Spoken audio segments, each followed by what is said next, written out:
On Global TV News Prime, Chairman Independent National Electoral Commission expresses satisfaction with conduct of Federal Capital Territory Area Council elections. And Business World Bank to approve a $500 million loan to Nigeria.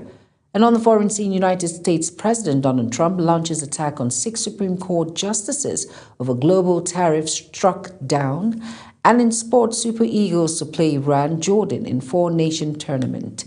Hello and welcome to all our viewers in Nigeria and around the world to News Prime on Global Television, coming to you live from the nation's capital, Abuja. I am Jumai Manson. A quick reminder that Global Television is on DSTV channel 365 and Star Times channel 276. Now the news in full. The Minister of the Federal Capital Territory, Nyesom Wike, has monitored the conduct of the area council elections across the FCT, describing the process as peaceful and orderly. The minister visited polling units where he interacted with ad hoc staff of the Independent National Electoral Commission, INEC, to assess the level of compliance and voter turnout. Kabir Hassan tells us more. Speaking during the visit, Wike expressed satisfaction with the conduct of exercise. At another polling unit, INEC officials informed the FCT minister that although the process was smooth, turnout in some areas are low.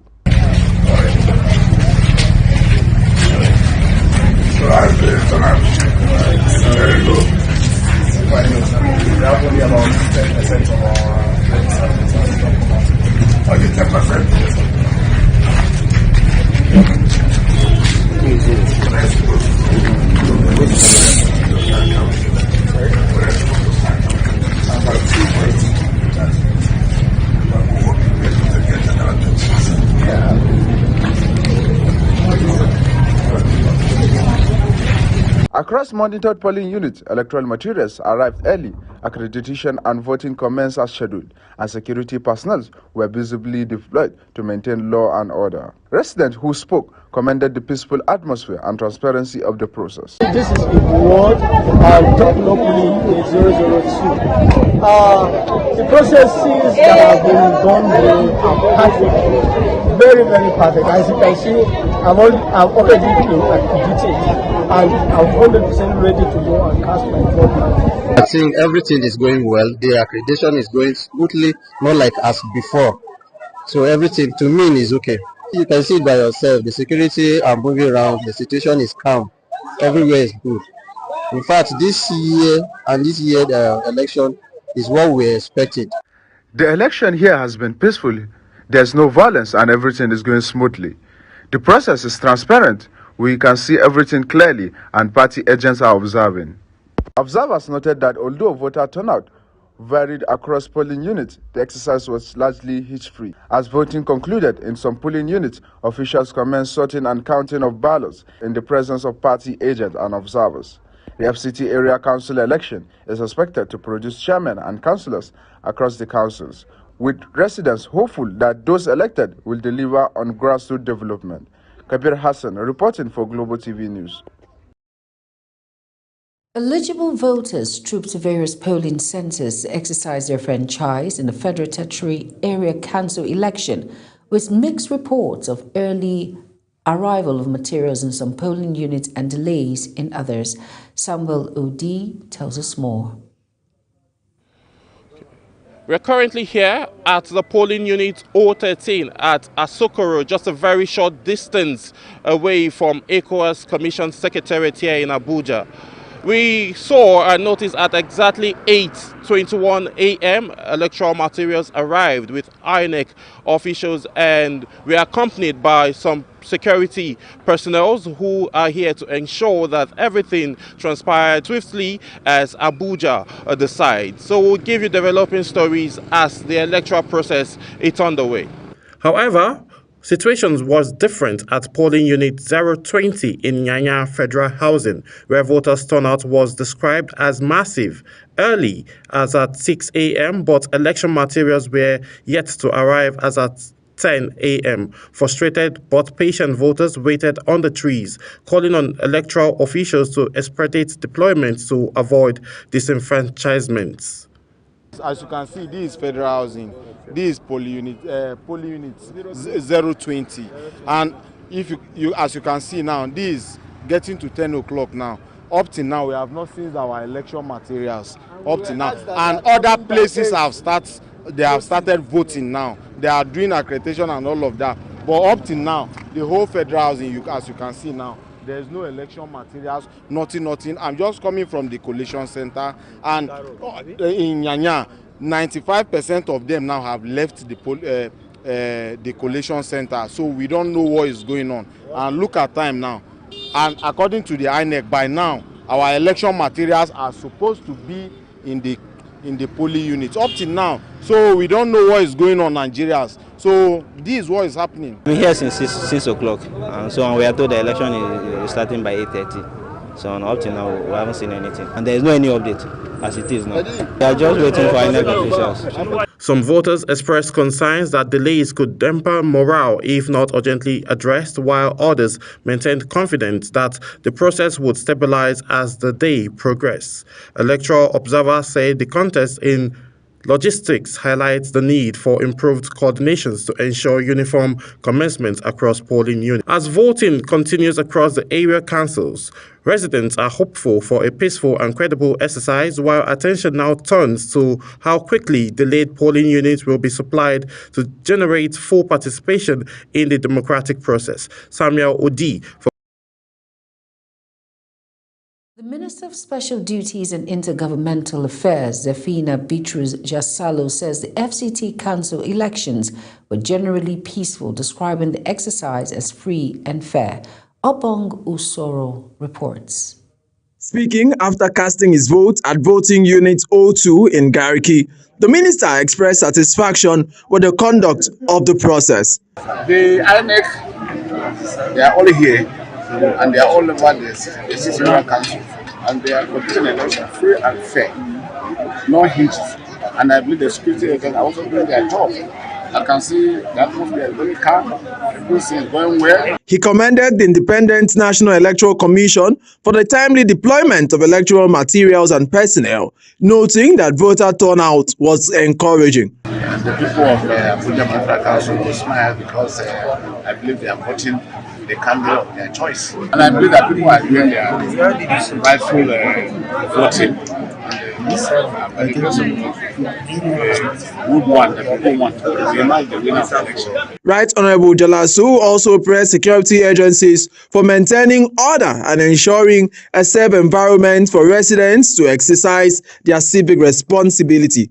He urged eligible voters who are yet to cast their ballots to take advantage of the peaceful atmosphere and participate in the democratic process. Ubong Usoro for Global Television News. Voting in the Federal Capital Territory Area Council elections was largely peaceful in Buari, with stakeholders expressing satisfaction over the conduct of the exercise. Security agencies, electoral officials, and voters all reported a calm atmosphere. Sadia Yakubu reports. Accreditation and voting commenced earlier in several polling units visited as officials of the Independent National Electoral Commission deployed materials and personnel across the area councils. Security operatives were also seen stationed at strategic locations to maintain order. The Commissioner of Police for FCT, Mila Dantawai, who monitored the exercise in Buari Area Council, described the process as orderly and free of major security breaches. To the best of my knowledge and what I have seen so far, the conduct of the election has been peaceful. I have thought this will be my 6th or 7th polling unit on this stretch alone. The current chairman of the area council and candidate for a second term, John Gabaya, also commended the electoral body for what he described as a smooth and transparent process. The process of our election today in Area Capital, as you can see, this is in Ward and technically in 002. The processes that have been done very, very perfect. As you can see, I'm already detailed. Some voters who participated in the exercise expressed confidence in the process, noting the peaceful conduct and orderly arrangement at polling units. Everything is going well. The accreditation is going smoothly, not like as before. So everything to me is okay. Stakeholders have urged residents to sustain the peaceful atmosphere through coalition and announcements of results. Sadia Yakubu for Global TV News.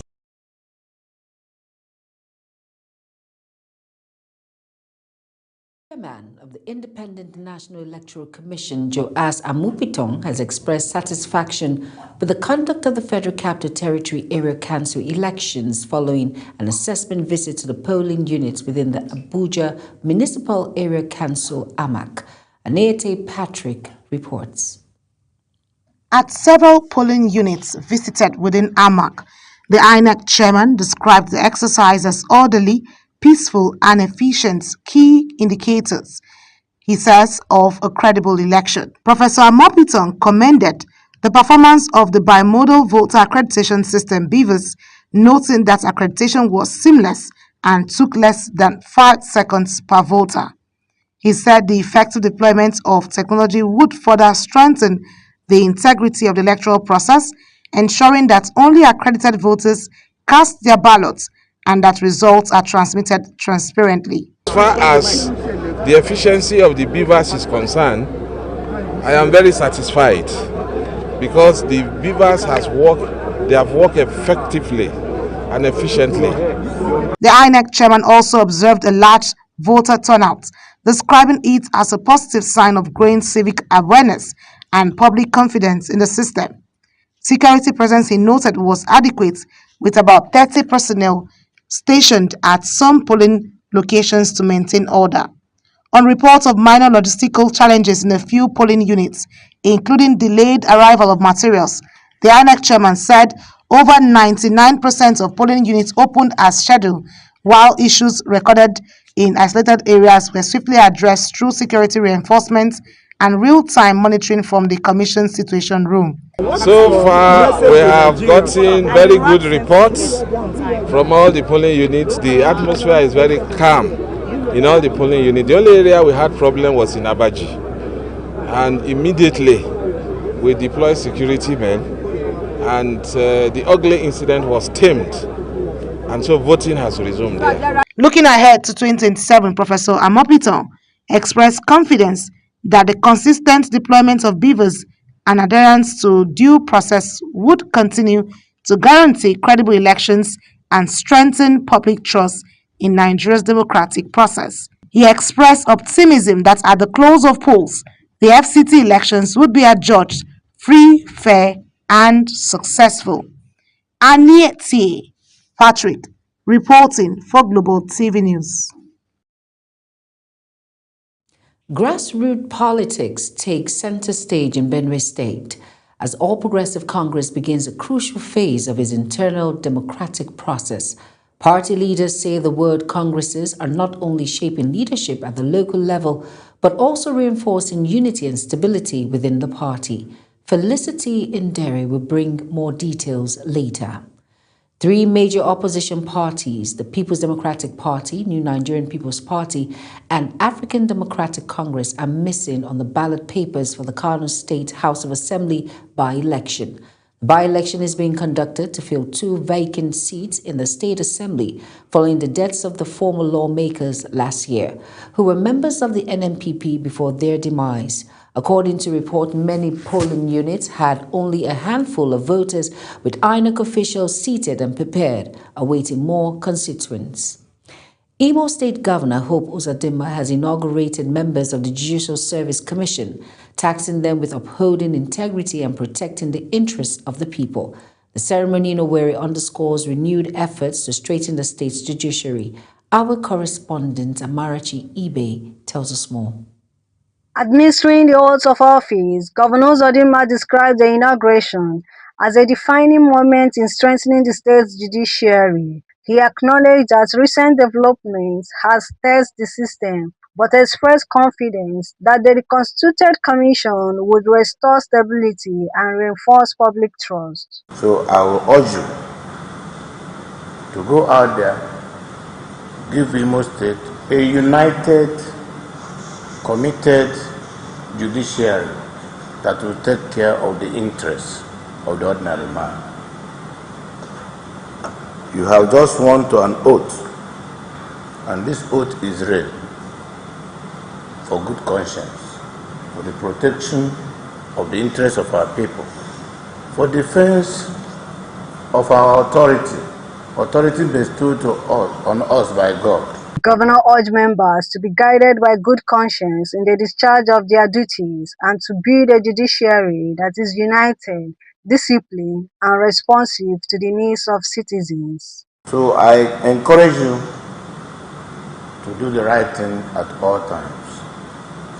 And I want to encourage you to serve our people and to let Imo State be a shining example. Let our judiciary be the best in the country. Let good conscience drive our sense of judgment. Let our thought processes be innovative, creative, and that of empathy. Responding on behalf of the Commission, Louis Alozie, Senior Advocate of Nigeria, assured that the Commission would work in harmony with relevant arms of government while preserving the independence, fairness, and integrity of the judiciary. Do our very best to uphold what is fair, what is right, and what can be defended before God and man. The inauguration marks a significant step in repositioning the Judicial Service Commission to enhance accountability and strengthen confidence in the administration of justice in Imo State. From Owerri, Amarachi Ibe, reporting for Global TV News. Troops of Operation Hadi K have arrested suspected Boko Haram collaborators and recovered drones and logistic equipment during coordinated operations across Adamawa and Borno states. Military authorities confirmed the neutralization of a terrorist commander and seizure of Arnold drones allegedly intended for insurgent weaponization and operational use. Now, the operations were part of intensified effort to dismantle insurgent supply chains and strengthen security across the northeast. Over now to the Kogi State Ministry of Education have announced that all public and private schools will resume academic activities on Monday, February 23rd, following an emergency midterm break declared over insurgency concerns. The earlier closure announced on February 3rd affected institutions statewide as preventive security measures. Education authorities have directed school administrators, students and parents to comply with the resumption scheduled as normal academic activities are set to continue. The Joint Admissions and Matriculation Board has clarified that candidates are not required to remove their hijabs during registration, following a video that raised concerns over alleged discrimination against Muslim candidates at Afe Babalola University. The report says a man lamented that his sister had been told to remove her hijab before being photographed. In a statement on its verified account, JAM said it is important to state clearly that the Joint Admissions and Matriculation Board, whether in the past or present, has never issued any directive prohibiting candidates from wearing the hijab. You are watching the live broadcast of News Prime. When News Prime continues after this weather forecast, plus business, foreign and sports stories on the other side of this break. Please stay with us. Hello, welcome to Sunday's weather forecast.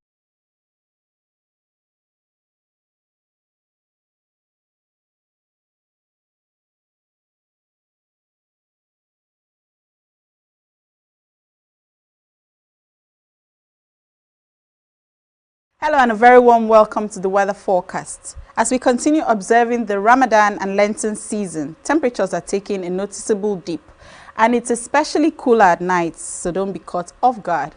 Keep your clothing warm.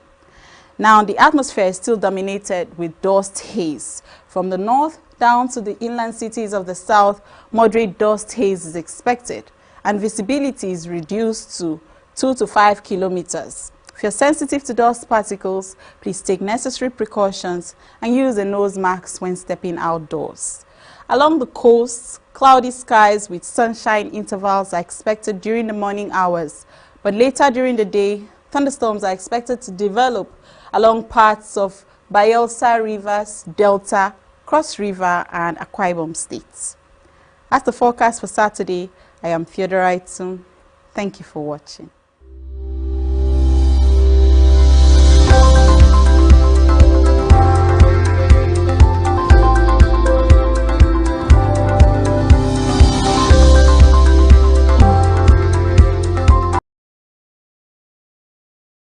You're welcome back, and if you're just tuning in, this is News Prime on Global Television. Thank you for staying with us. In business now, the World Bank is set to approve a $500 million loan to Nigeria by March 30th, 2026 to boost agricultural productivity and straighten value chains under the Nigerian Sustainable Agricultural Value Chains for Growth project. The facility, to be fully financed through the International Development Association, will support smallholder farmers, promote private sector investment, and address structural gaps that have left Nigeria importing nearly $10 billion worth of food annually, despite agriculture employing about one-third of the workforce. If approved, the credit will add to Nigeria's rising exposure to the World Bank, with country's debt to IDA standing at $18.7 billion as of December 2025, highlighting growing resilience on concessional funding amid fiscal constraint. And on the foreign scene, now United States President Donald Trump has launched a staching attack on 6 Supreme Court justices after they struck down his administration's global tariffs, describing the ruling as deeply disappointing and accusing the majority of lacking courage. The court held that presidents do not have inherent authority to impose sweeping tariffs without congressional backing, prompting Trump to question the judgment and suggest the court may have been influenced by foreign interests, though he provided no evidence. While praising Justice Clarence Thomas, Samuel Alito, and Brett Kavanaugh for dissenting, Trump criticized both Republican and Democratic appointees in the majority and vowed to explore alternative methods to sustain his trade policies.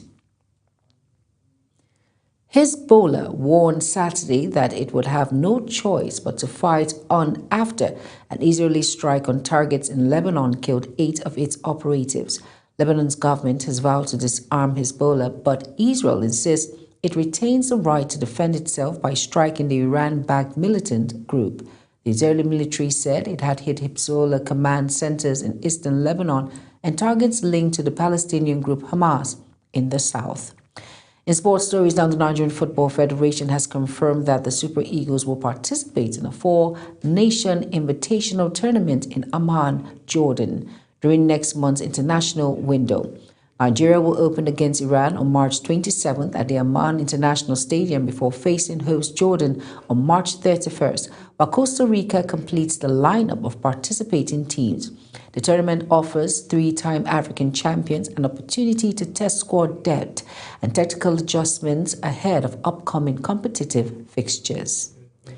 Floyd Mayweather is coming out of retirement and will return to professional boxing after his exhibition fight with Mike Tyson this spring. The 48-year-old announced former multi-weight world champion Mayweather retired from boxing in 2017, unbeaten in 50 bouts, though he appeared in several exhibition fights since. A first professional fight is tentatively scheduled for this summer against an opponent to be announced. As Global TV News Prime comes to an end, let's take a quick look at our top stories again. Brought to you that the chairman of Independent National Electoral Commission, Joash Amopitan, has expressed satisfaction with the conduct of the Federal Capital Territory Area Council elections. In business, we brought to you that the World Bank is set to approve a $500 million loan to Nigeria by March 30, 2026 to boost agricultural and productivity and straighten value chains on the Nigeria Sustainable Agricultural Value Chains for Growth project. And on the foreign news, we brought to you that United States President Donald Trump has launched a staching attack on 6 Supreme Court justices after they struck down his administration's global tariffs, describing the ruling as deeply disappointing and accusing the majority of lacking courage. And finally, in sports, the Nigerian Football Federation has confirmed that the Super Eagles will participate in a 4-national invitational tournament in Amman, Jordan, during next month's international window. That's it on News Prime. A quick reminder that Global TV is on DSTV channel 365 and Star Times channel 276. Kindly follow us across all social media platforms now showing on your screen by using @GlobalTVNG. I am Jumai Manson. Thank you for watching.